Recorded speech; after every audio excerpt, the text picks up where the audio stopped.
visto che le piante non ne hanno più bisogno. Perché sprecare tutto questo?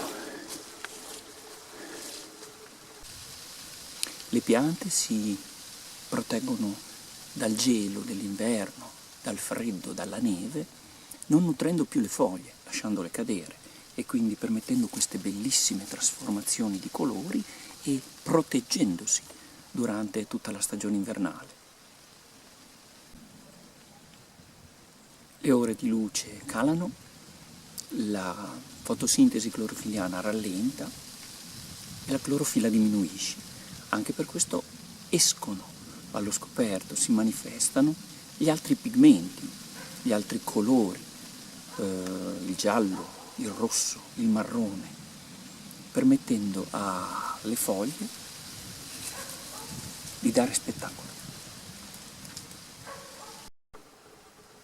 Queste sono le foglie di un sumaco americano, in parte ancora verdi, ma guardate come si stanno trasformando. Che colori.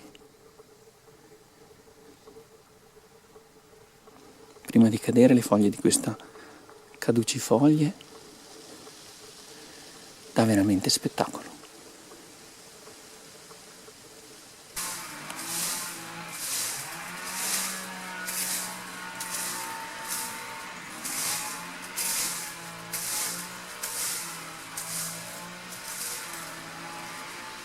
Buongiorno e benvenuti nel parco di fronte al giardino di Montestina.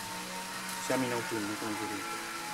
L'autunno regala colori meravigliosi, caldi e la natura fa un regalo particolare ai giardinieri e ai giardini. E questo, si tratta delle foglie, un patrimonio incredibile, un valore in più per i nostri giardini. Adesso le raccolgo e poi vi spiego perché.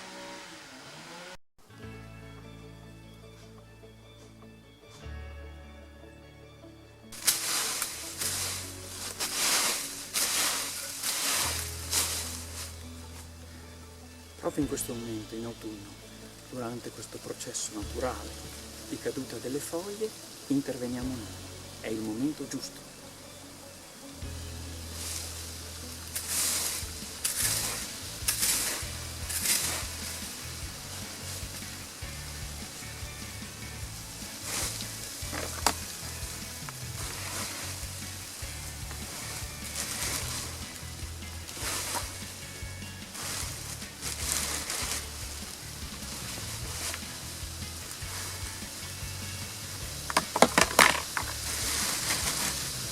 Ci vuole un attimo, si fa presto.